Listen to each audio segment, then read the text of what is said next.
Good morning students, आप सभी का फास्ट एजुकेशन सेंटर के यूट्यूब चैनल में हार्दिक स्वागत, वंदन, अभिनंदन।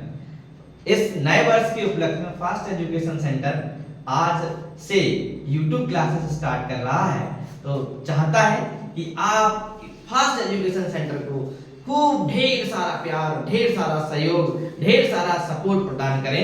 सपोर्ट के रूप में आपसे कोई पैसा नहीं मांग रहा है, आपसे सिर्फ आप हमारे चैनल को रिकमेंड कर दीजिएगा, शेयर कर दीजिएगा, लाइक कर दीजिएगा। बस यही उम्मीद के साथ आज मैं राघवेंद्र कुमार पांचाल आपको क्लास 10th साइंस पढ़ाने के लिए आपके सामने उपस्थित हूं। तो आइए आज पढ़ते हैं क्लास 10th सीबीएसई का पहला lesson, chemical reaction and equation. Chemical reactions and equations.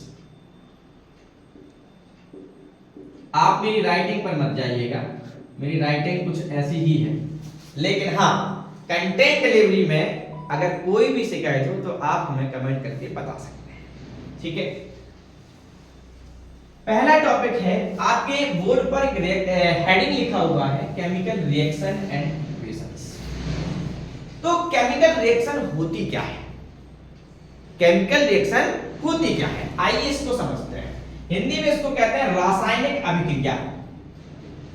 रासायनिक अभिक्रिया, अभिक्रिया। इस वर्ड का मीनिंग समझते हैं सबसे पहले तो।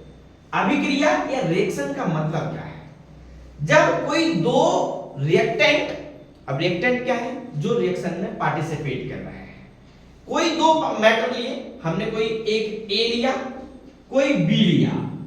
ए और बी को जब मिलाया, मिलाने के बाद कोई सी बन गया, या फिर कोई सी और डी बन गया। बात समझ में आ रही है ना कि हमने ए और बी को लिया और बी को मिलाने पर सी या सी और डी बन गया। क्या ये केमिकल रिएक्शन है? अच्छा, चलिए ए बी की जगह पर हम कुछ लेते हैं। हमने क्या किया, ए की जगह पर थोड़ी सी सॉइल ली और थोड़ा सा सॉल्ट लिया। सॉल्ट मींस नमक। थोड़ी सी मिट्टी ली और थोड़ा सा नमक लिया, इन दोनों को मिलाया, कोई एक मिक्सचर बन गया हमारे पास। क्या ये मिक्सचर एक केमिकल रिएक्शन को इंडिकेट करता है? नहीं। आंसर आता है नहीं। क्यों? क्योंकि इनमें जो रिएक्टेंट के पार्टिकल हैं वो एक्चुअली में प्रोडक्ट के जो रिएक्टेंट के पार्टिकल हैं वो एक्चुअली में एक दूसरे से इंटरैक्ट करेगी नहीं, तो ये केमिकल रिएक्शन नहीं है। कब होगी केमिकल रिएक्शन? जब ए के कुछ पार्टिकल बी के कुछ पार्टिकल से रिएक्ट करेंगे और कोई नया कंपाउंड बनाएंगे, कोई नया पदार्थ बनाएंगे, कोई नया मैटर क्रिएट कर लेंगे, तब हम कहेंगे कि केमिकल रिएक्शन हो रही है। उसके साथ भी कुछ शर्तें हैं। क्या शर्तें हैं? इस नए वाले प्रोडक्ट का जो प्रॉपर्टीज है वो रिएक्टेंट के प्रॉपर्टीज से डिफरेंट होनी चाहिए। मतलब यहां पे जो नया कंपाउंड बन रहा है वो नई प्रॉपर्टी के साथ बनेगा। तो आइए केमिकल रिएक्शन का डेफिनेशन समझते हैं कि when two or more reactant combine together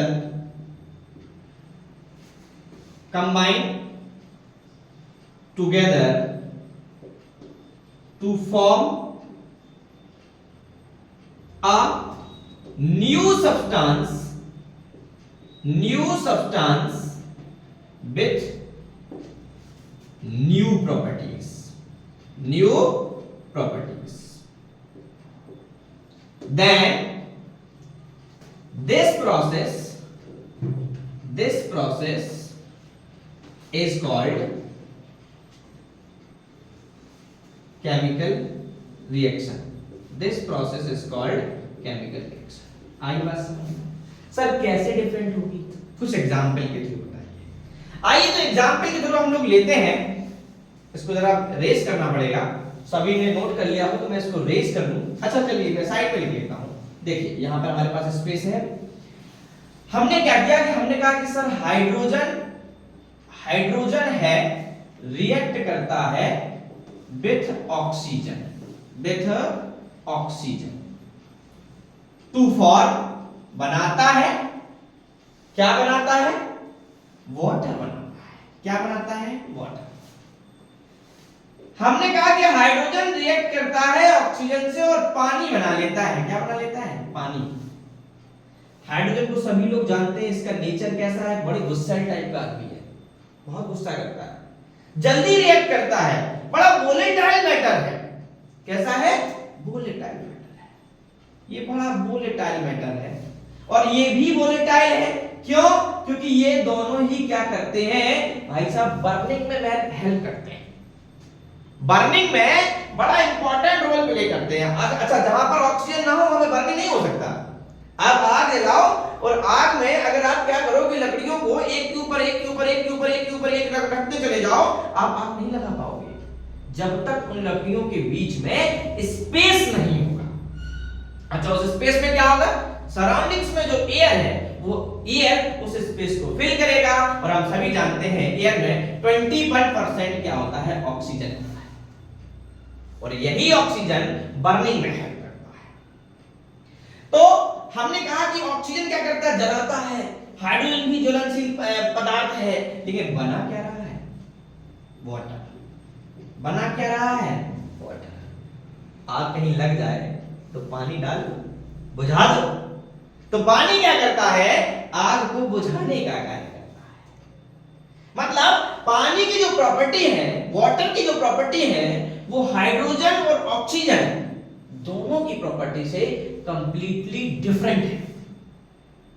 तो हमने क्या कहा था कि new substance with new properties, नया पदार्थ बनेगा और नई प्रॉपर्टी के साथ बनेगा। आई बात समझ में? इसी तरह से इस लेसन में आगे बढ़ने के लिए आप हमें फॉलो करिए, सब्सक्राइब करिए और लाइक करिए।